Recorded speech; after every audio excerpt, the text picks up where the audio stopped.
Bonjour tout le monde, bienvenue dans la grosse brune. Bonsoir Bon, Antoine. une grosse brune un peu plus luxueuse et confortable aujourd'hui. Grosse brune que de l'intérieur. Ouais, que de l'intérieur. Puis là, on va ajuster le truc un peu parce que on dirait que c'est inhabituel comme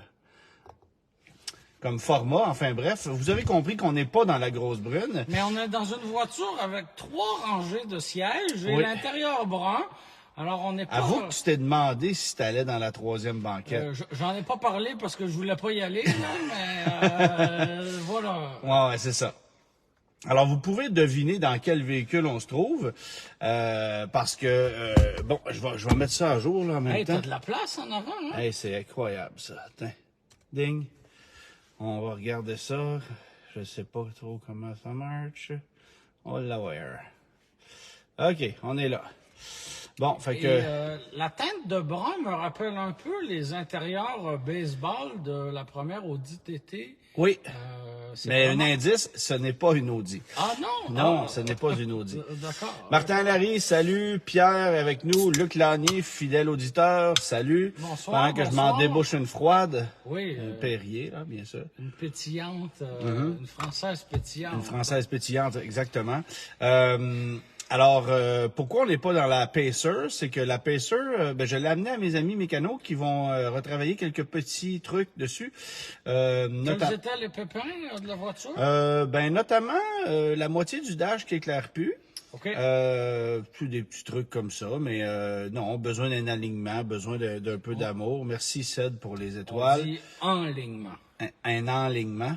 Un enlignement. Un enlignement. Une rampe d'enlignement. Une rampe d'enlignement. Fait que on va faire ça. Quelques petits trucs, voilà. Et puis, écoute, ça donnait que j'avais à mettre à l'essai cette nouvelle fourgonnette, partiellement redessinée pour 2025. Alors, de plus en plus d'indices. Ah, Christian qui disait c'est une Kia V9. Non.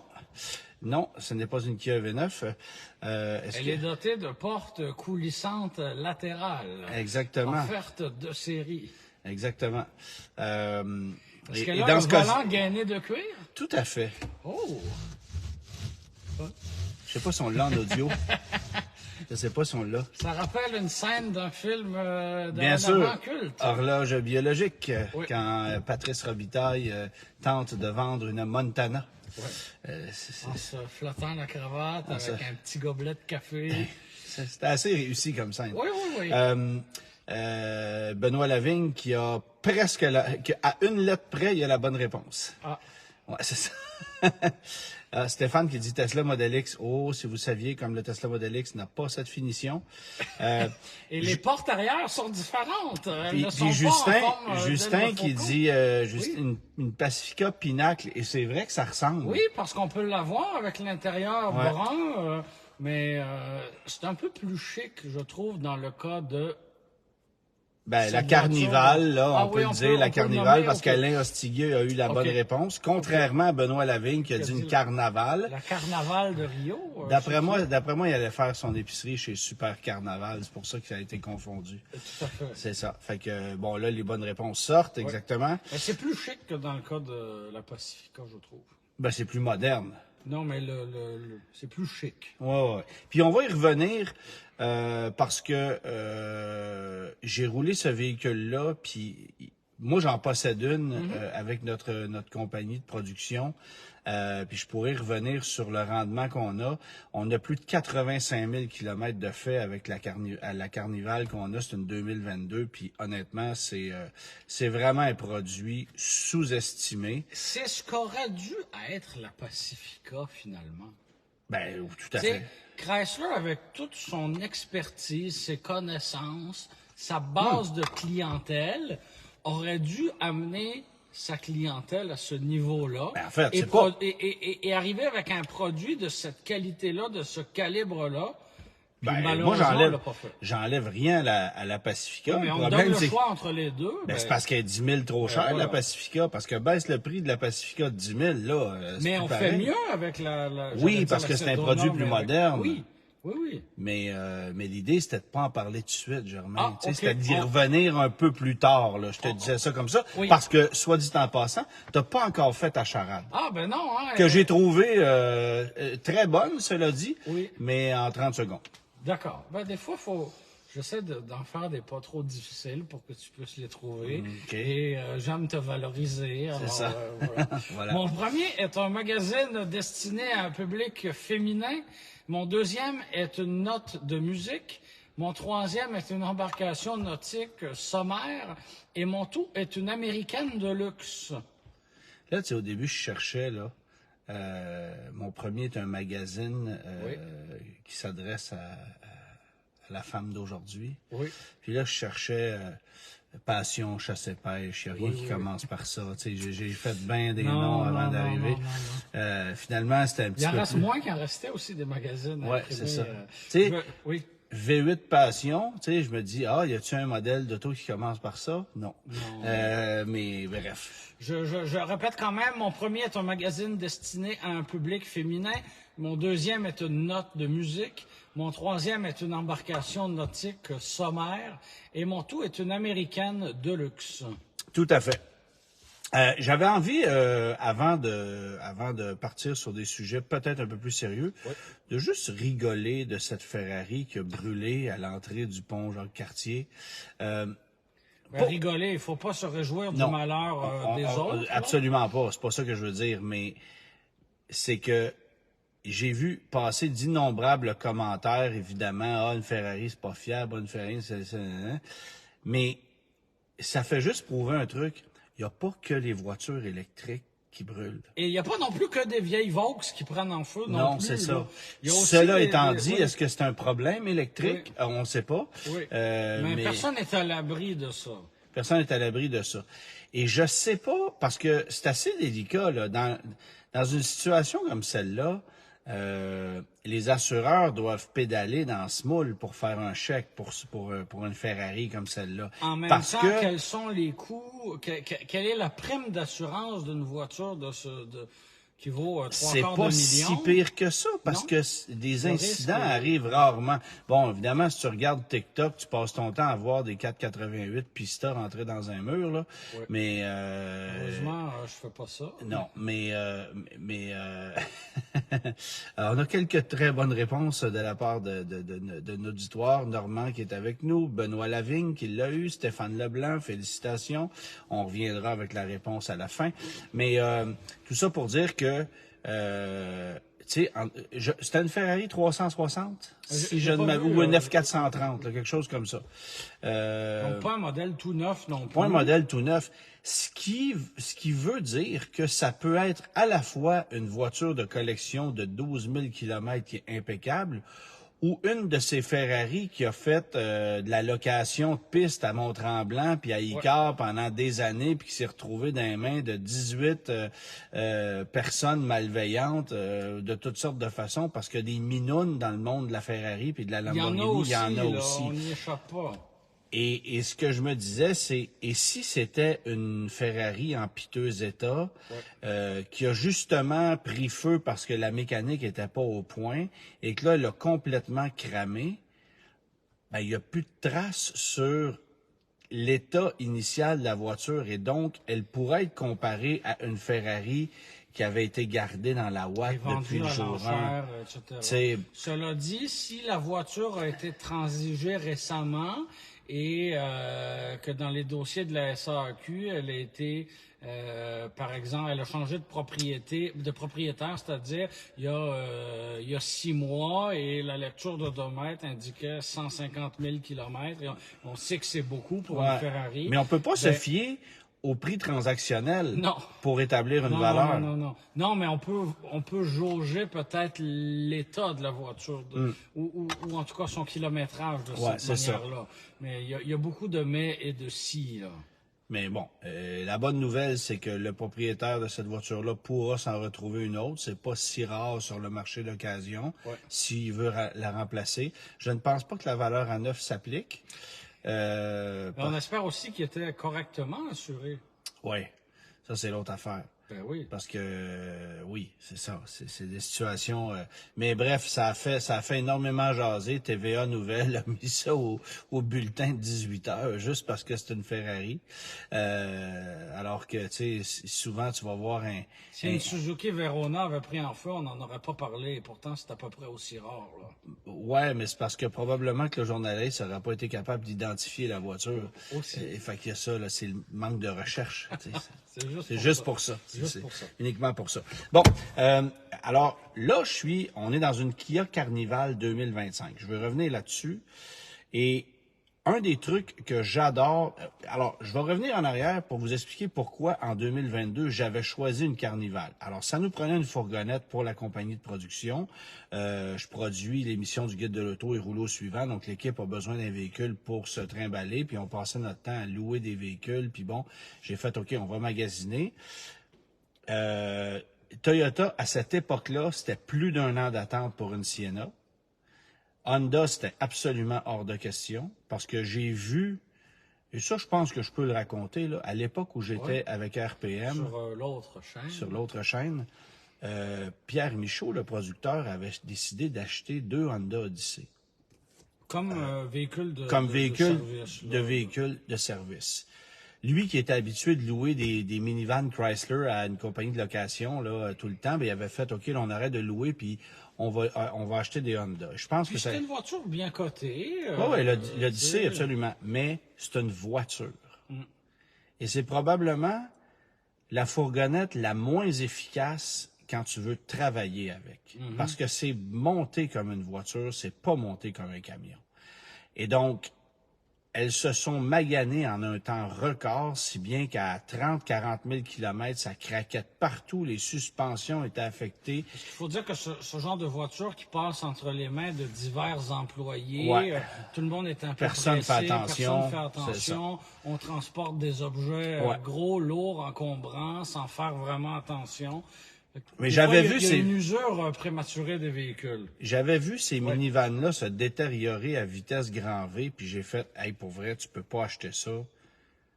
C'est parfait pour une fourgonnette, pour maman ou papa qui s'achète. Oui, c'est ça, mais pas dans une fonction commerciale, disons. Oui. Alors, j'ai éliminé la Honda, restait donc Chrysler et Kia. Et Chrysler, les prix étaient juste exorbitants. J'étais quand même allé voir une Grand Caravane ou une Pacifica d'entrée de gamme en disant, bon, ben il y a peut-être des rabais intéressants.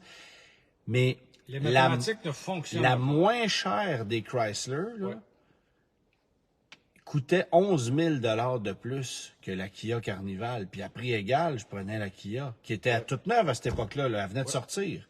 Et c'était quand même un risque, sachant que c'était un modèle de nouvelle génération, mais tu sais, V6, avec des composantes qu'on connaissait. T'sais. Et c'est un magnifique moteur V6. Puis j'ai pris une version de base avec une clé physique, pas de siège chauffant, pas de porte électrique. Moins il y en a, moins ça brise. C'est ça. T'as absolument raison, parce que 85 000 km plus tard, sais-tu ce qui a brisé à 2 reprises sur ce véhicule-là? Je n'en ai aucune idée. Le pare-brise. Ah, voilà. Ouais. Le pare-brise a été remplacé à 2 reprises pour cause de quelqu'un suivant un camion de gravel de trop proche, ou je ne sais pas. Là. Mais on me dit à l'oreille que tu as quand même des bonnes plugs avec Vitre Expert. Oui, tout à fait, Pierre. Qu'on salue. Bonsoir Pierre. Alors oui, remplacement de pare-brise sur ce véhicule-là, mais sinon, aucun problème. Vraiment, là, bon, évidemment, on a remplacé les pneus, là, après 80, entretien normal, on a fait l'entretien des freins, bon. Mais pas de pépins majeurs. Puis, elle n'est pas ménagée, là. Oui. C'est pas un véhicule qui est ménagé. Les employés la brassent pas mal. Il y a beaucoup de stock dans le véhicule tout le temps. Mais la beauté de cette fourgonnette-là, c'est qu'après 85 000 km, la moyenne de consommation d'essence depuis le jour 1, parce que ça n'a jamais été réinitialisé, 9,1. C'est très, très bon. C'est un V6 traditionnel, atmosphérique, 3,3 litres, 290 chevaux. Et je trouve... Et là où je m'en vais, c'est que j'avais à l'essai la semaine passée une Volvo V90 Cross Country, qui a une mécanique de 295 chevaux, et qui pèse 50 kilos de moins qu'une Kia Carnival. Ouais. OK? Donc, en termes de puissance, format de véhicule et poids de véhicule, on est pas mal à la même place. Puis un jour, le père d'un ami mécanicien qui est aujourd'hui décédé, qui bricolait sur mes minounes quand j'étais jeune, il m'avait dit, le V6, c'est la plus belle configuration mécanique au monde.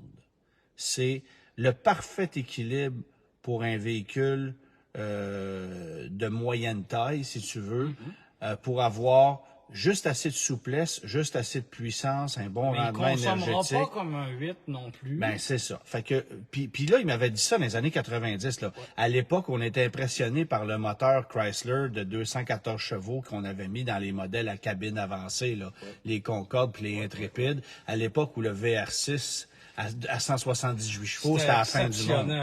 Fait que mais je me souviens, et ça m'est resté toujours dans la tête, il n'y a rien pour accoter un V6 en termes d'efficacité de rendement. Il y a simplement dans une camionnette ou dans un pick-up de grand format où là, je trouve que ça ne l'a jamais trop fait. Ben, tu veux dire un Sierra Silverado? Oui, ben, ça dépend. Un 4.3. Mais encore là, dans un intermédiaire, non, mais je vais prendre un Frontier V6 1000 fois avant un Canyon ou un Colorado avec un 4 turbo. 1000 fois. Ben, c'est surtout que c'est une mécanique sans histoire. Oui. Tu roules ça avec de l'essence ordinaire. Oui. Tu t'es pas inquiet de la fiabilité. Alors, je m'en vais là avec la Volvo. Oui. La Volvo a un 4 cylindres, 2 litres, turbo supercharge. Avec hybridation légère avec un démarreur générateur 48 volts. Et toute cette vaisselle-là, ça sert à quoi? Ça sert à rien parce que le rendement énergétique en bout de ligne, il est le même. Ça fait c'est juste que sur papier, tu peux baisser les cotes un peu, puis tu es capable de le vendre à l'international aussi parce que, évidemment, passer 2 litres, ben là, les taxes du côté de l'Europe sont épouvantables. C'est pour ça qu'ils mettent un rutilant 1.5 litres, 3 cylindres dans un Rogue. C'est parce qu'ils sont capables de le vendre comme Nissan X-Trail en Europe, alors que s'ils avaient gardé le 2.5 litres, ben, impossible à vendre. Ça marche pas. Oui. Alors, tu sais, c'est des raisons comme ça. Mais toute cette vaisselle-là, finalement, vient compenser et pallier ce qu'on devrait retrouver avec un moteur V6 3 litres. C'est ça. Alors, tu sais, un V6 3.3 litres, 290 chevaux, dans un véhicule comme celui-là, ça dort, ça force jamais. Ça consomme ce que ça a à consommer, mais c'est jamais décevant. Puis si tu as des mécaniques qui sont mal développé, ben là, c'est une chose, tu sais. Je vais te donner l'exemple de la Chrysler Pacifica. Ouais. Bon, ben, tu as un Pentastar qui consomme un peu plus que ça, mais c'est une mécanique vieillissante, mais c'est quand même un bon moteur. Mais si tu rajoutes le rouage intégral chez Chrysler, ça grimpe de 4 litres au 100. Et ça n'a aucun sens. Ça a aucun sens. C'est une mauvaise application. C'est ça, exactement. Mais majoritairement, un 6 cylindres atmosphérique, tu sais... une Honda Accord avec un V6 ou une Camry avec un V6. Personne ne se plaignait que ça allait mal. Là. Jamais. Et c'était pas non plus énergivore qu'il le faut. Lexus ES 350 là, avec un bon V6. Qui a dit que ça allait pas bien? Ouais. Moi, je prends le volant d'un véhicule avec un moteur V6, je fais ah oui, la souplesse. Et c'est une denrée de plus en plus rare. Ben, on les élimine tous. Ouais. Puis c'est drôle, on avait la discussion, toi et moi, il y a pas longtemps. D'un VUS intermédiaire à 2 rangées de sièges, c'est quoi qui reste avec des V6? Un Blazer. Bon, ça va bien, un Blazer. Là. Oui. Puis pourtant, là, c'est loin d'être le véhicule qui se retrouve en top de liste, là, puis tu fais, ah oui, on recommence ça au la main. Ça va bien. Mais ça va très bien. C'est pas un briseur. Tu sais, j'aime bien mieux ça qu'un... très honnête. Atlas Cross Sport avec un 2 litres. Complètement. Ça n'a aucun bon sens, là, tu sais. Un Edge avec un 2 litres, c'est pas vilain. Mais en fait, les V6 Ford, avant, ça buvait, là. Mais vois-tu, tu parles de Ford, c'est intéressant. Avec le nouveau Ranger, on ramène le moteur à 6 cylindres parce que finalement, l'ancien Ranger ne l'avait pas. Je pense que c'était une demande des clients. On s'est rendu compte qu'on l'avait échappé à quelque part. Est-ce qu'on va pas assister à une espèce de retour du moteur à 6 cylindres? Ben, tu sais, Moi, je m'excuse, mais j'ai toujours déploré le fait que Ford n'ait pas mis le V6 2.7 turbo dans la Mustang. Oui. Tu sais, c'est pas tout le monde qui veut le 5 litres. Puis je Non. comprends que Puis, sur c'est papier, les 300 chevaux du 4 cylindres, c'est correct sur papier. Mais effectivement, 2.7 EcoBoost dans une Mustang, ça le ferait bien comme il faut. Hein. Oui, puis j'avais parlé des ingénieurs, puis ils m'avaient dit, sur le plan technique, c'est pas possible d'installer ce moteur-là. Mais moi, j'ai l'impression que c'est un choix stratégique aussi, parce que le 2.3, tu peux le vendre à l'international. Malgré ça, il est taxé, parce que c'est au-dessus de 2 litres, là, mais malgré ça, il est taxé pas pire. Et quelle pertinence ça donnerait au V8 qu'on veut vendre beaucoup aux États-Unis? Oui, mais c'est ça. Mais ça, c'est une mécanique qui vit sur du temps emprunté. Moi, je comprends que les V8 disparaissent. Oui, ben non. Non, mais je comprends que les moteurs V8, tu sais, j'ai l'impression qu'on est arrivé à la limite de ce qu'on peut faire avec un moteur à 8 cylindres. Puis ça me donne raison aussi sur le fait que des V6, c'est juste plus efficace. Un V8, tu vas arriver à un moment donné à un point où il pourra pas être plus efficace sur le plan énergétique. Mais un V6, tu peux... Bon, là, Tu peux rajouter des turbocompresseurs. Non, puis je veux dire... mettons d'une camionnette, là, dans une camionnette GM, je vais préférer avoir l'un ou l'autre des moteurs V8 de GM. 4 cylindres. Oui, plutôt que le 4 cylindres, mais aussi plutôt que les V6 de Ford. Oui, moi aussi. Fait que, tu sais, Moi aussi. dans certaines applications, Mais... dont celle Ouais. des camionnettes pleine grandeur, pour moi, les 8 cylindres continuent d'être pertinents, mais vois-tu, il plafonne, là. Il plafonne. Oui, mais ça, c'est notre problème. Ben, notre problème, c'est le problème de GM. Quand est-ce qu'on a dépensé ne serait-ce que 5 cents en termes de recherche et développement sur un moteur V8 chez GM dans le dernier quart de siècle? Non, c'est ça. On n'a rien fait. Rien. Tu sais, Ben, c'est sûr qu'on travaille sur on plafonne sur la puissance, mais on plafonne aussi sur le rendement. Tu sais. Ouais. Ben, on n'a rien fait. Ben, tu sais, regarde le 5 litres de Ford. C'est pas mieux, là. On a pas mal plafonné. Là. Puis en plus, il brûle de l'huile, puis dans un F-150, c'est pas un moteur. Il brûle pas juste du gaz. Non, c'est ça. Mais tout ça pour dire que le 8 cylindres, oui, tend à disparaître, puis c'est compréhensible, mais le V6 a encore sa place dans des véhicules de catégorie intermédiaire, voire de grand format, parce que c'est des mécaniques qui font un bon boulot. Alors, regarde ce qu'on vient de faire chez Mazda avec le 6 en ligne. Ouais. C'est un moteur magnifique, ça boit rien. Est-ce qu'on Ça boit moins le 6 en ligne 3.3 litres turbo chez Mazda qu'un 2.5 turbo 4 cylindres. Et le rendement est autrement plus agréable. Oui, c'est ça aussi. Et là, tu vois, ça, c'est un bon point, parce que chez Mazda, ça coûte cher, là. Puis il faut savoir que Mazda, à l'international, c'est un petit constructeur. Ah oui. On a développé un nouveau moteur à 6 cylindres. C'est Mazda. Moi, je racontais ça parce que je parlais à un vendeur Mazda qui était à Québec. Puis il me demandait justement pourquoi Mazda est obligé de faire des associations avec des constructeurs. Puis j'expliquais, je disais, regarde, Mazda, là, c'est l'équivalent des restaurants Ashton pendant que Toyota, c'est McDonald's. Fait que tu comprends-tu que... Oui, mais la comparaison... c'est un petit joueur. C'est un très petit joueur local, ou localisé, disons ça comme ça. Mais oui, fait qu'on a payé très cher pour développer cette mécanique-là à 6 cylindres, qui est, j'allais dire, qui est dans 2 modèles, dans un et sa version 103e rangée. Oui. Mais est-ce que ça va être tout?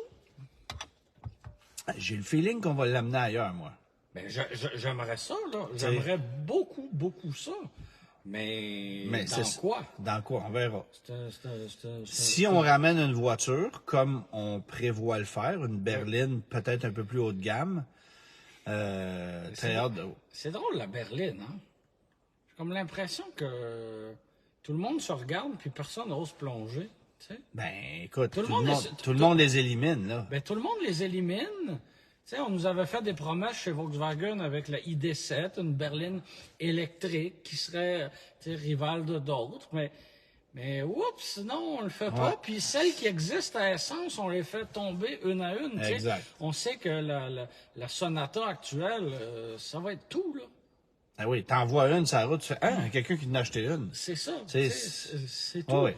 Fait que là, est-ce qu'on va revenir avec une Mazda 6 avec un 6 cylindres? Ah, je pense pas que ça, on va jouer la carte du Mazda. Moi, je pense que si on revient avec une berline, on va vouloir les jouer dans un territoire De Genesis, là. de Genesis puis de série 3, là, puis de trucs de même, là. Tu sais, moi, je pense que c'est plus ça, là. Ça se peut. Mazda nivelle vers le haut un peu, puis Ouais. je trouve que c'est un des rares constructeurs japonais qui réussit. Oui. Parce- Mais les ventes sont quand même difficiles, là. Oui. Oui, parce qu'encore le véhicule le plus vendu chez Mazda encore aujourd'hui, c'est le CX-5. Ben, c'est ça. On arrive T'sais. avec des nouveaux produits plus modernes, tu sais, qui... Oui, mais le CX-90 se vend bien, là. Oui, Là, mais on- ça reste des plus petits volumes qu'un VUS compact. Ah, c'est sûr, T'sais. c'est sûr. C'est C'est la Mazda 3 avec laquelle on a de la misère. Là, Oui. ça lève plus pantoute, là. Effectivement. Puis on l'étire. Depuis le changement de génération, Ouais. c'est plate. Ben, mais- c'est une super voiture, mais qui a quand même de gros défauts, comme le fait de pas avoir d'espace, de rien voir. Ouais. Tu sais. Puis là, ben évidemment, juste un moteur 2.5, ça Puis consomme. je tu sais. pense que dans le marché de la voiture compacte, on est beaucoup dans le prix, là. Tu sais. On voit des Elantra parce que c'est pas cher, là. Ouais, ouais. Mais tu sais, On arrive à acheter ou louer une Elantra. en même temps, la sans plus cheminée. vendue, c'est la Corolla, puis ils ne vendent pas juste des Corolla de base, là. Non, c'est ça. des Mais Corolla là, à t'as un nom- 35 000. t'as un nom qui rayonne très, Ah très ouais. fort. Là, Ah ouais. très, Mais très fort. même la Civic continue, tu sais, bon. On était... Alors, tout ça on pour parlait dire- de Mazda, oui. Mais Ah, non, oui. tout ça pour dire Le que roi de la transition n'a pas encore sévi. il n'a pas encore sévi, mais tout ça pour dire que entre un V6 Oui. atmosphérique qui roule à l'ordinaire puis qui te donne un rendement tout aussi agréable, sinon plus agréable, Oui. qu'un 4 cylindres turbo, hybride, supercharged, Qui va être un enfer va à entretenir, qui va tu sais. peut-être être plus capricieux et qui travaille plus fort. Mettons que je me Ben pose oui. pas la question, là. Et ça va bien, là, une V90, tu sais. Oui, mais son point faible, pour Oui. moi, c'est le moteur. C'est pas un assez gros point faible pour que je m'en désintéresse, parce que ça va très bien. Ça va vraiment Mais très, mets-moi très un 6 cylindres là-dedans, puis je vais être en extase. bien. Malheureusement, Tu sais, qui va ça consommer arrivera pas une goutte de plus. On est Ça, c'est d'accord. sûr. On est d'accord. C'est ça la grosse différence. Oui, tu parlais de Mazda, oui. Ben, on parlait de Mazda, grosse nouvelle, pour une nouvelle d'été, c'est une grosse nouvelle. D'été. Ben, c'est pas Ouais. mal ça, on Ouais, est ouais. en été. Et Oui. on est en été. Ouais. Nous, l'été commence dans une semaine, là, mais Ouais, ouais. c'est l'été. Et Es-tu tanné d'écrire des textes de livres? comment dire, j'en ai écrit pas mal et j'ai hâte que ce soit terminé. Oui, c'est ça. Effectivement. Mais je serais très fier de t'apporter un annuel de l'automobile 2025. Ben, je serais très fier de t'apporter un guide de l'auto 2025, Germain. D'accord, nous ferons l'échange officiel. Officiel, Ouais, c'est voilà. ça. Ouais. Mais donc c'est ça, aujourd'hui, Mazda a présenté le CX-50 hybride. Et je trouve que c'est une bonne idée. On sait qu'il y a un lien, j'allais dire un lien familial, mais oui, c'est pas mal ça, entre Mazda et Toyota. Ouais. Et on a finalement emprunté la formule hybride du RAV4 hybride et on a greffé ça au CX-50, qui n'était pas le véhicule le plus frugal, hein, on peut dire ça comme ça. Non. Et donc le gain de l'hybride va beaucoup l'aider sur le plan de la consommation, probablement du rendement aussi. Puis on en discutait un peu avant d'arriver en direct. C'est curieux parce que le CX-50 avait le choix jusqu'à aujourd'hui entre deux moteurs 2.5 atmosphérique ou turbo. Ouais. Mais la mécanique du RAV4 hybride, c'est aussi un 2.5. Fait que, tu sais, j'ai l'impression qu'on va un peu jouer sur cette espèce de flou artistique-là, comme on l'avait fait avec, rappelle-toi de la Volkswagen Routan, Ouais, qui avait un moteur 3.6. V6 3.6, Ouais. qui n'avait absolument rien à voir avec la mécanique VR6, mais c'était la même cylindrée qu'on retrouvait Dans les V6 dans Volkswagen, les V6 Volkswagen. alors que Fait c'est un qu'il y a- moteur Pentastar. Ouais. Complètement, mais il y a comme un flou, puis on entretient ça, puis on n'insiste pas trop là-dessus. Fait que, mais je pense que c'est une très, Mais- très bonne nouvelle. Mais essentiellement, c'est la mécanique de RAV4. Oui, dans un véhicule concurrent d'un RAV4, en quelque sorte, Ouais. parce que je peux imaginer que si on magasine un RAV4 Trail, par exemple, ou d'autres versions, quoique le Trail n'est pas disponible là, En hybride. en hybride, Ouais. mais quelconque version du RAV4 hybride, ben on peut aussi regarder un CX-50. Mais bref, ça. Et il y a aussi cette année comme nouveauté le Rogue Rock Creek. Le Rogue Creek. Rogue Rock, Rock Creek. Un véhicule, voilà, Alors, prêt pour l'aventure. prêt pour l'aventure avec des pneus 17 pouces hors route et rien d'autre. Ben, pas de plaque de soubassement, pas de suspension modifiée, Ouais. pas de meilleure capacité de remorquage et toujours ce magnifique 3 cylindres turbo. VC Turbo. Ouais, c'est ça. Alors, Ce sera prêt pour escalader Rock Creek. les roches. ouais. Mais, Alors, vous aurez on compris s'en l'ironie, moque, là. On s'en moque. Ouais. On est bien loin des capacités du futur Forester Wilderness, par exemple, ou même un RAV4, Ouais. RAV4 Trail. On n'est absolument pas là Ouais. avec un Rogue Rock Creek. Puis en plus, ça se dit assez mal, mais ça, c'est une autre Mais histoire. tu sais, en fait, le Rock Creek, là, c'est pareil comme l'ancien GMC Terrain AT4 qui n'avait rien d'AT4. Il y avait une plaque au moins, je pense. Ah, ils ont mis un skid plate en dessous que pour te oui, faire oui. croire que c'était protégé. Oui, oui, oui, pour protéger, on sait pas quoi on sait pas quoi non plus, parce que tu iras jamais plus loin que le centre Auckland, là, mais ça, c'est quand même un autre enjeu. Centre Auckland, c'est des GLC 300. C'est vrai. C'est pas des terrains. C'est au minimum un GLC 300. Ouais, c'est au ça. minimum. Au minimum. C'est ça, blanc. Mais tu vois, avec le CX-50 hybride qui est sorti aujourd'hui, j'écrivais un texte pour l'annuel de l'automobile 2025 Ah aujourd'hui oui? OK. sur la Civic hybride 2025. J'ai conduit la semaine passée le Santa Fe dans sa version hybride parce qu'au lancement, on n'avait pas pu conduire la version hybride. Ouais. Puis, oui, c'est bien le fun, là, une modèle 3, puis un modèle Y. Puis le ID4 que j'ai conduit il y a quelques semaines, j'ai trouvé que ça le faisait amplement. Puis un Ioniq 5, tu sais, ça va pas mal non plus. Ouais, ouais. Mais un hybride, là, c'est zéro casse-tête. Ça consomme rien. Tu vois, avec le Santa Fe hybride, là, tu avais une autonomie totale de 900 km. Ouais, ça fait 7 litres au 100. Tu sais, pourquoi on se casse la tête à vos questions? Alain dit, un Rock Creek, c'est pour de la roche 0,3 quart. Oui, ben C'est voilà, ça. voilà. Puis encore... Puis Marc-André faut pas qui pose la qu'elle question, CVT dans le CX-50, alors oui, parce que c'est le Ben, moteur, c'est ça, c'est la c'est mécanique du RAV4 hybride. du RAV4 hybride, littéralement. C'est-tu le premier Mazda qui a une CVT? Oui. Je vois pas ce serait quoi sinon. Moi non plus. Effectivement. C'est une colle, là, mais Ouais, je pense j'aurais que c'est vraiment ça. tendance à dire que oui. Ah ouais.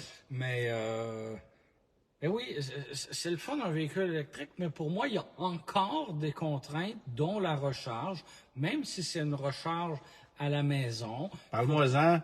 Quoi? Parle-en au gars qui est allé à Québec faire une chronique sur le rutilant Lexus RZ 450e. Qui est revenu à la maison avec 1% de batterie. Oui, je peux y en parler si je veux. Mais il Ben, est assez- je me il est suis assez- chargé à 90% là-bas. Oui. Le temps de déjeuner comme il faut. Puis après ça, j'ai dit... Là, on est en... Pour l'amener jusqu'à 90%, tu as eu le temps de manger un déjeuner 5+. Oui. 5 plus chez Normandon. Oui. Mais Avec les crotons, puis oui. tout le kit, là, Un c'est deuxième café, Euh, parce que ça charge lentement, là, quand même, un RZ, là. ben, ça charge... Non, c'est pas si Non. la vitesse de charge. Ok. J'étais sur une 100 kW, puis Ok. ça se tenait à 85 à peu près. Là. OK. Mais, Facilement. en fait, je l'ai chargé à 90%. Oui. Puis là, j'ai dit, je devrais être bon pour me rendre à la maison. Parce que, à la montée, bon, évidemment, là, il y a encore l'histoire de, On monte, descend on à descend, Québec, puis on ouais. remonte à Montréal, là. Mais, effectivement, qu'au retour, ça a consommé un petit peu plus d'énergie. Et je suis arrivé à la maison avec 4 km d'autonomie. Tu sais, c'est stressant, là. Puis on parle d'un simple trajet. Combien de gens vont se taper l'aller-retour Montréal-Québec ou un trajet équivalent? Ouais. Attends, là, quotidiennement. j'étais en été, il fait beau, puis j'ai mis la climatisation à écho. Ça, c'est-à-dire qu'elle se dirige juste sur moi, puis elle n'est pas très forte, là. Parce que si je mets T'es pas au mois de janvier, là. si j'avais mis la clim normale, je me rendais pas. C'est sûr. Et ce que je veux dire, t'as pas fait une utilisation exceptionnelle du véhicule. Non, vraiment pas. T'es parti de Québec pour t'en venir à Montréal, mais combien de gens doivent partir de Trois-Rivières pour aller à Sherbrooke ou partir de Drummondville pour aller à Shawinigan? Tu sais, il y a des gens qui sortent de la maison des fois, puis je comprends qu'on a un réseau du circuit électrique. Je comprends tout ça, OK? Mais un hybride, il y a zéro casse-tête, zéro compromis. En fait, tu pourrais ne pas le dire qu'il est hybride, puis ça serait correct aussi. Ah, c'est ça. Ça change rien pour ma mère, là. Ça change rien qu'il soit Puis c'est une hybride. technologie qui est là depuis 25 ans. Ben voilà, parce qu'il y a combien de nouveaux véhicules électriques?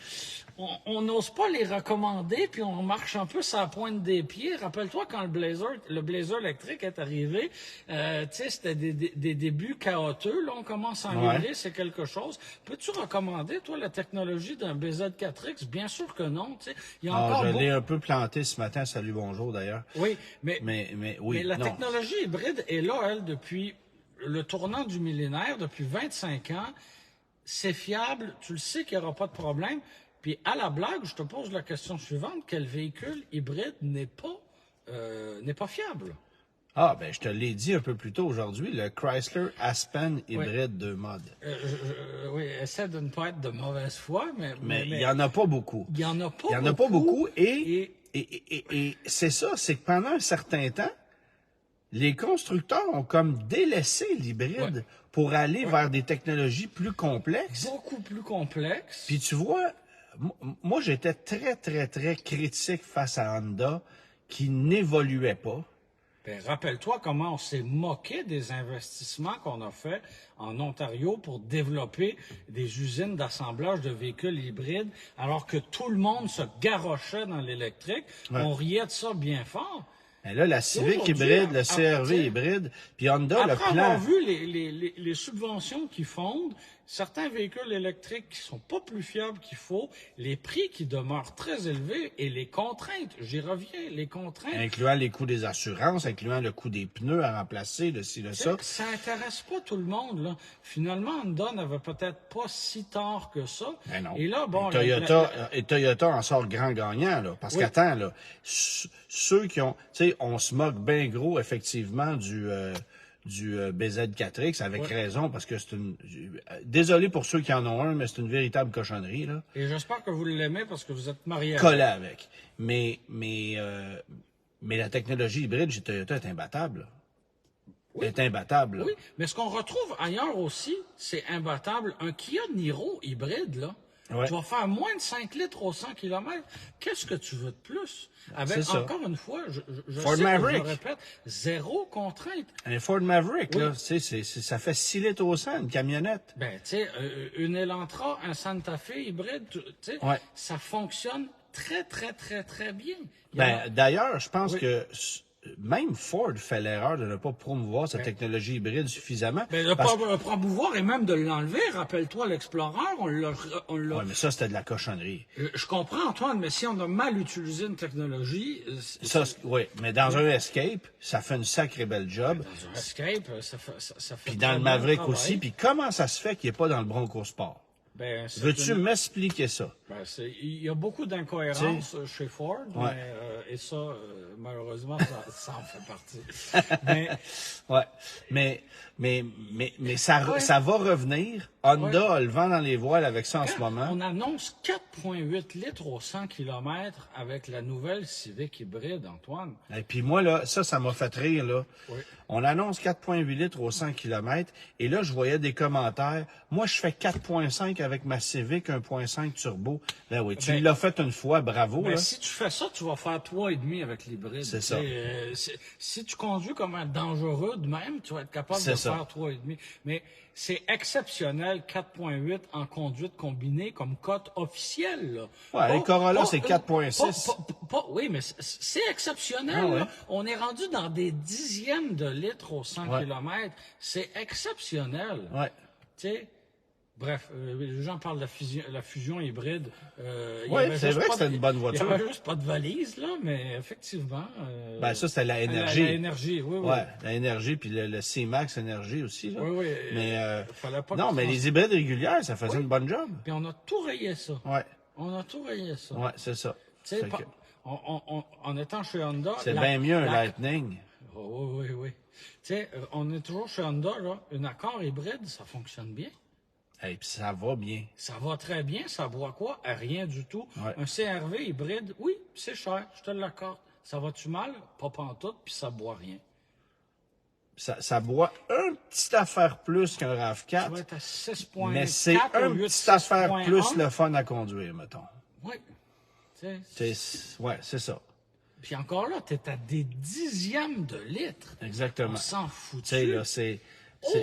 Aucune. À la fin de l'année, la Oui. différence de consommation, là, c'est le prix d'un trio Whopper. Là, c'est rien, là. On a une troisième plug de fast-food. As-tu faim, moi, Antoine? Non, c'est correct, je sors de table. Toi aussi, d'ailleurs. Oui.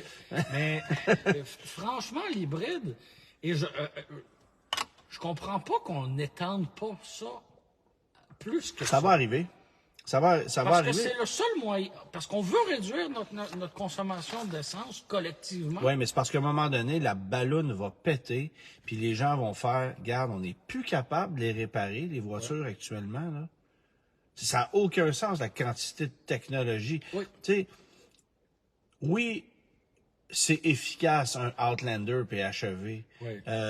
Écoute, le Stormtrooper, là, quand tu vas l'amener au garage du coin, là, qu'il y ait une bannière ou qu'il n'y en ait pas, là, ben, puis tu sais, ils sauront...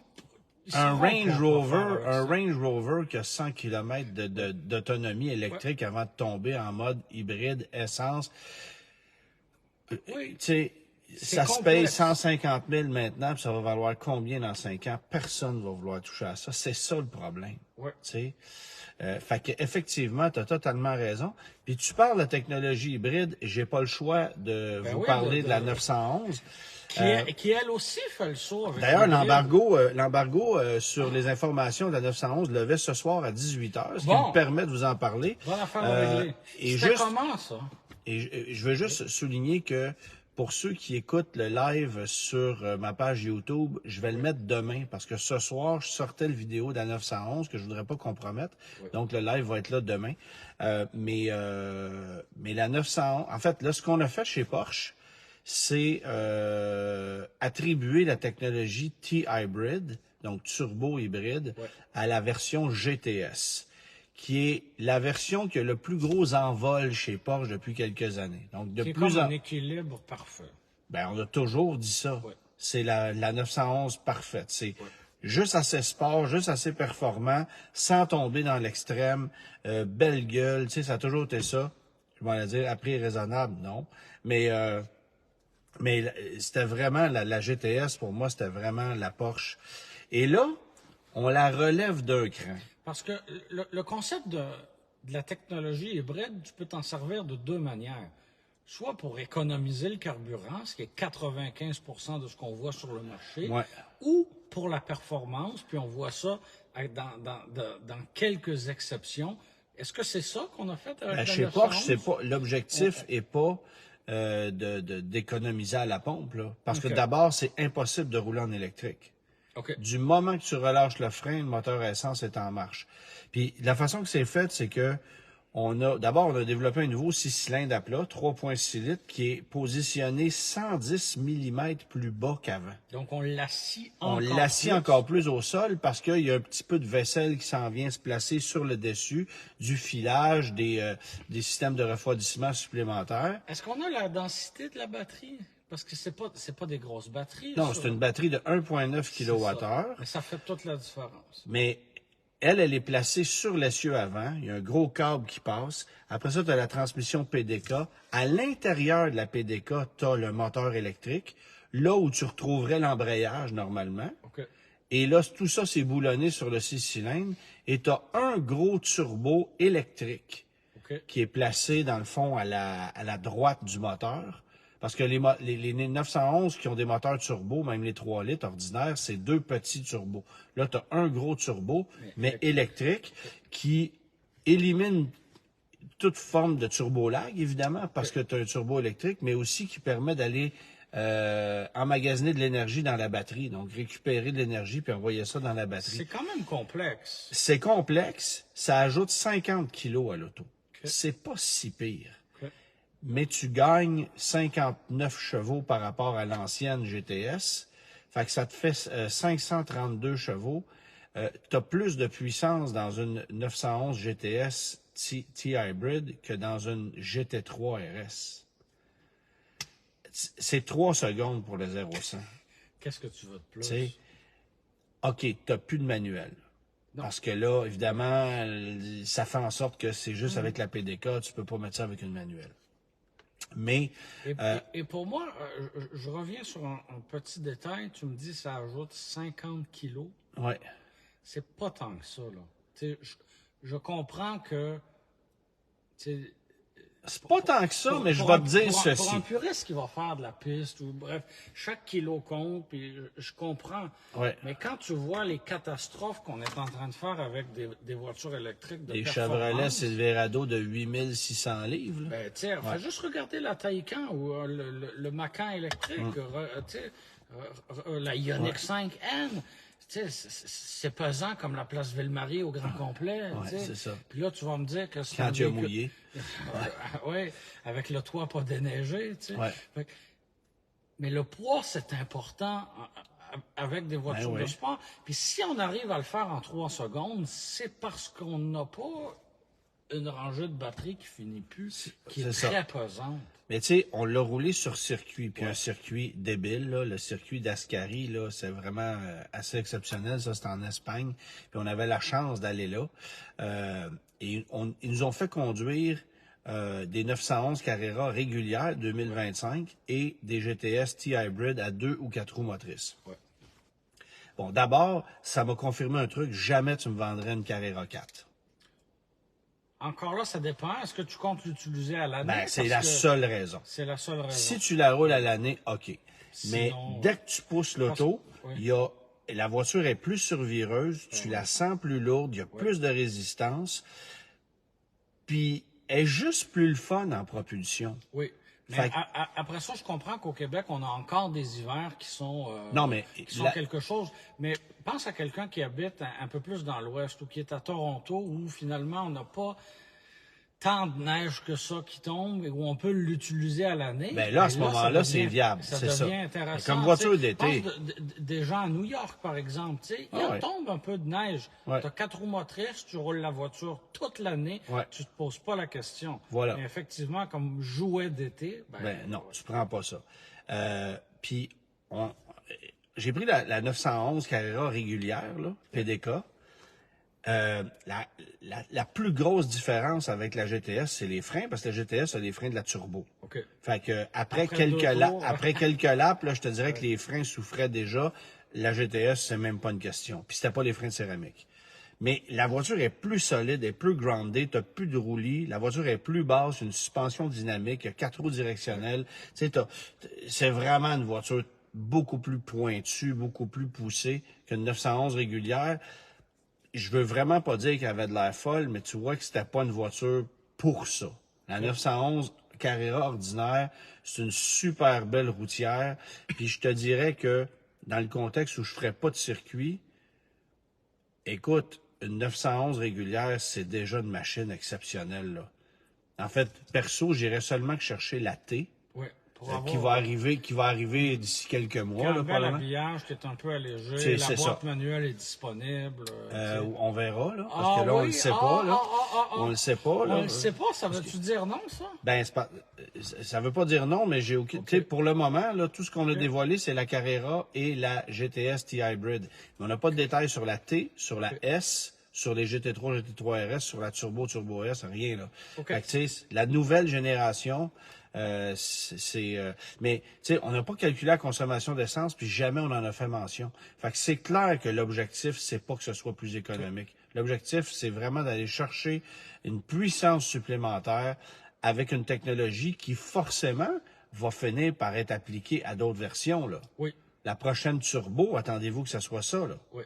C'est sûr, sûr, sûr. Parce que si on est capable d'aller chercher 532 chevaux sur une GTS, on va péter le 600 avec une turbo, puis peut-être le 700 avec une turbo S, tu sais. C'est complètement fou, mais... On est à la croisée des dernières Porsche sans Ah, hybridation. ouais. Tu sais, les gens qui se font livrer en ce moment des 718 RS 4.0, là, ou je sais pas quoi. Là. Ouais, GTS 4.0. Oui, c'est ça. On arrive à la fin, là. Tout ça se passe à peu Ça, près c'est en les même moteurs, temps, là. c'est des moteurs Atmo, là. Il n'y a même pas de turbo, là. Ça, c'est On est fantastique. On verra pas ça longtemps Non, encore. là. non, c'est terminé, là. C'est une question de... Parce que les GT3 RS, c'est ça aussi, là. Mais... Ça achève. Ça achève vraiment. Mais c'est une sacrée machine à conduire. Mais ça part à 183 000. Ouais. Coupé. Ça, c'est 183 000 canadiens. Ouais. Mais regarde, pas dur, là. Celle que j'ai roulée, en incluant la taxe de luxe, c'est à 257. Ça, c'est le prix Canadien, moyen, tout là, inclus. tu sais. Ben, il y avait 45 000 d'options. qui sont obligatoires. En fait, c'est à peu près un montant standard en option T'as pas pour le une choix. 911. T'as pas le choix. T'as pas le choix. C'est à peu près ça. On n'en commandera pas une pour toi si... Puis t'as pas vu le catalogue de couleurs. Paint to Sample, t'as 127 couleurs que tu peux choisir à 13 400 piastres. Je trouve que c'est une option intéressante, ça, pour personnaliser ta voiture, parce que, tu sais, je comprends qu'il y a quelques années, les 911 étaient, on avait beaucoup de gris foncé, de noir. Ouais. Il y a eu des années plus sobres. Là, faut en profiter. Il existe ce catalogue-là. L'option est 13 000. Ben oui, l'auto coûte 250 000. Paye-le le 13 000, là. Tu sais, ça en fait une voiture unique qui se démarque. Pour moi, J'ai vraiment tripé, moi, une quand option Vaux a fait ça avec obligatoire. les golfers. Oui, absolument. D'avoir avec une les Golf Golfer, électriques. Les Golf électriques, des Golfers qui étaient mauve, vert fluo, orange. Bordel, c'était le fun, là. Tu sais, puis c'était une option de 3 000. Oui. Puis elle était probablement même pas rentable pour Vaux. Mais aujourd'hui, là, Ouais. tu t'offrirais une option à 5 000 pour une Golfer, là, au lieu d'offrir les 3 derniers couleurs qui sont le lapis blue, le blanc Les gens et le la noir. prendraient. Ben oui, les gens la prendraient. Moi, le premier. Oui. Tu sais, le bleu, là, on l'a vu, là. Oui, mais quand il y en a 10 bleus, c'est ça la différence. C'est ça. Tu sais, là, il y en a un, puis tous ceux qui veulent la bleue, ils ont le même bleu. C'est ça. Mais s'il y avait 10 teintes de bleu, ça fait toute la différence. Des verts, des jaunes, des rouges, des oranges. C'est ça qu'on veut. Ah oui, absolument. Le truc qui était cool aussi avec la 911, c'est qu'on nous a fait une présentation virtuelle. OK. Puis vous irez voir mon vidéo sur YouTube parce que je me mets un casque de réalité virtuelle, puis là, la voiture apparaît devant moi, puis je marche à travers l'auto, puis je vois tous les composants de l'auto. On est loin des diapositives. Hey, c'est hot, là, ce qu'ils ont fait comme technologie. Fait que, tu sais, je suis capable de voir les entrailles de la voiture en marchant à travers, en les expliquant, puis c'est assez particulier, là, ce qu'on a développé, là. C'est intense. Pendant ce Pourquoi temps- ne pas l'avoir devant toi? Tu sais? Pendant ce temps, chez Lincoln. Bon. Mais je repense encore au Rejuvenate là, du Lincoln Nautilus. Laisse ton char sur le idle devant l'école de tes enfants. C'est ça. Écoute un film dans ton driveway en arrivant à la maison. Que des bons plans. Cédric Boudreau qui me demande, je vais acheter une Pontiac Sunburst 87 pour aller au travail. Est-ce un bon achat? Ah, Une Sunburst, pour votre info, c'est une Isuzu iMark ouais. ou une Chevrolet Spectrum. Mais qui était pas vendue. Elle a été vendue, je crois, uniquement dans l'Ouest canadien, mais pas chez nous. d'accord. Parce que chez nous, on avait la Le Mans, à cette même époque-là, qui était la Passport Optima ou la Asuna SE /GT, qui était une Opel Kadett. Oui. On n'était pas bon chez GM pour rebadger là, tu sais, des véhicules. C'est un exemple Alors, de Cédric, réutilisation. Cédric, considérant le manque de pièces, je ne recommande pas l'achat. Ben, à moins que pour aller au travail et qu'il fasse du télétravail, mais C'est ça, on ouais. dirait une question posée à autostop, genre. C'est ça. Pas dans la grosse brune en Ouais. 2024. Ouais, c'est ça. Fait que non, c'est une sacrée machine, la 911, là, c'est complètement fou, mais puis ça va arriver incessamment, mais je pense que c'est la première d'une longue série d'hybrides qu'on va voir chez Porsche. Changement de sujet, Oui. et en fin de semaine, on donne 4 voitures à rouler au suivant. Oh, ce sera une fin de semaine riche Chargée. Et riche en émotions, Fait que, chargée. fait que lundi, on va respirer parce que là, il reste À beaucoup quelle de heure pain tu vas sur me la donner planche. la mienne? Ah, je sais pas. Ah, OK. Je sais pas. Si je t'ai pas Personne appelé. ne m'a appelé encore, Non? là. OK. Non, mais c'est peut-être tes parents qui te font une surprise. Tu sais pas, tu peux te faire surprendre. Tu sais? Je sais pas. On va voir. Mais c'est ça. On Je donne. suis occupé en fin de semaine, j'écris des textes pour l'annuel de l'automobile Ah ouais? 2025. Moi, je devrais terminer ça cette semaine. Là. Je vais essayer de me défaire de ça. En fait, il va me rester un texte. Je m'en vais la semaine prochaine conduire le Nissan Kicks. Et puis, qui est en fait le nouveau Qashqai, là, soit dit en passant. Ouais. Ceux qui pensent avoir un Kicks de nouvelle génération à 23 000, là, oubliez ouais, ça. Là. C'est terminé. C'est ça. Allez en acheter un qui reste T'as-tu encore. fait le texte du RVR? Oui. Ah, Juste Claude. pour ça. Ah oui, puis on m'avait attitré plusieurs Mitsubishi. Genre, la totalité. Même la Mirage qui est disparue. Ah, fait que t'as pas fait le texte? Malheureusement. Tu l'as écrit quand même, te faire plaisir. Oui, c'est ça. Ok. On va publier ça sur les réseaux sociaux. OK, parfait. Donc, on donne 4 ok. véhicules en fin de On a semaine. le droit d'en connaître un? Ben, vous allez voir le premier, parce que là, la saison commence le 27 juillet sur TVA 11h30 les samedis. Puis le premier véhicule qu'on donne, donc la première émission de rouleau suivante cette année, ben, le véhicule va être aux voitures anciennes de Granby dans mon kiosque. OK. Parce que la personne qui l'a... voiture considérée ancienne. Ben, elle est ancienne, oui, dans la mesure où c'est un modèle de 1992. Puis la personne qui l'a remporté a accepté d'apporter la voiture sur le site tout le week-end. Fait qu'elle va être présente sur place. Vous allez pouvoir la voir là. Et ça serait la première de la série de 8 émissions qu'on passe tout au long de l'été.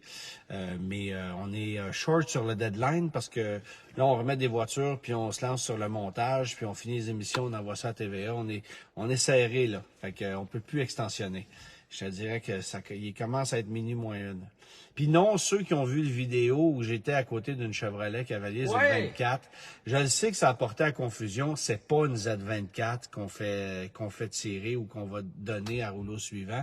J'étais juste à côté. J'ai juste mis une auto en background comme ça pour faire comprendre qu'on donnait une vieille voiture, mais c'est pas une Z24. C'est juste les origines qui sont semblables. C'est tout. OK. The Heartbeat of America. The Heartbeat of America. Brocheur de la semaine. Brocheur de la Hey, semaine, j'ai sorti un véhicule qui coûtait 80 000 en 97. Et qui coûte 5 000 maintenant s'il est toujours vivant. Exactement. Voici le Range Rover. Oh. Le Range Rover 1900. C'est beau, par exemple. Hein? C'était magnifique. Ouais. Puis ils avaient de superbes brochures aussi, là. C'est des presque un véritables livre, hein? catalogues. Oh, ouais, c'est écœurant. Mais écoute, Ça coûtait presque 100 000 80 000 Wow. que ça coûtait un Range Rover en 97. Puis tu sais, vous le voyez pas, là, mais il y a des peintures en relief dans la brochure. texturé, ouais. C'est texturé. Tu peux vraiment voir les samples. C'est surprenant. Tu sais, tu pouvais pas louer ça puis acheter ça. Non, fallait que tu aies de sois l'argent. vraiment riche. Là. Ouais. Rappelle-toi la Jaguar XKR que tu as possédée il y a quelques années. C'est une voiture de la même époque, dans la même gamme de prix. Gamme tu sais. Philosophie qui avait été payé 100 000 tout rond en tu sais, 2001.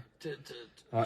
Tu pouvais pas être pauvre puis faire assemblant. Là. Non, c'est ça. Ben ça, c'était la même chose. 100 000, là, c'était de l'argent en 97. Là. C'était C'est beaucoup d'argent. là. surtout pour un 4 litres de 190 chevaux, ou en option un 4.6. En fait, je pense que c'était le 4.6 qui coûtait 80 000. HSA, là. Ouais. Un 4.6 HSA, c'était 80 000 $, pas d'option, Ouais. puis ça avait 225 chevaux. Mais mettons, entre ça puis un Pathfinder, tu sais. À cette époque-là? Ouais. Ouais. Non, il l'appelait pas Rock Creek, c'était quoi le... Chinook? Chinook. Mais ça, c'était peut-être quelques années après. Ouais. Mais, ouais, ils ont voulu faire des versions un petit peu... Off-road. ben, tu sais, il y avait les Xterra, là, puis... Ouais, bon, mais... c'est ça. tu sais, Non, mais... Ça coûtait la moitié, mais... Mais j'ai sorti ce brochure-là tantôt, puis je regardais, hey, il y avait, tu sais, c'est l'époque où ils mettaient le paquet, là. Puis, tu sais, ils te vendaient du gear, ils te vendaient ils te vendaient évidemment l'héritage Land Rover. Aujourd'hui, là, tu sais d'ailleurs... Peux-tu l'avoir noir au complet, avec les roues noires, aucun chrome, puis... C'est ça. Hey, aller à la piste avec ta voiture anglaise puis ton Land Rover, tu sais. C'est à cette époque-là, là, c'était quand même quelque chose. Aujourd'hui, tu vas à la clinique de Botox avec ton Range Rover, puis c'est à peu près tout. Ouais, là, c'est ça, c'est On ça. est dans les préjugés, là, mais... Ah ouais, puis t'as un cadre de plaque Clearview Holland Leasing ouais, en puis arrière. c'est drôle, il n'y a puis- pas juste ton nom et ton prénom d'indiquer sur les enregistrements. Non, du c'est véhicule. ça, exactement. Ouais. Tu sais, c'est comme plus accessible maintenant. Tu peux être pas si riche que ça et jouer Non, tu peux juste être jouer bien cette- endetté, là. et tu peux jouer cette carte-là. Ouais. Tu sais, tu peux être un agent d'immeuble qui essaie d'en jeter, puis ça marche.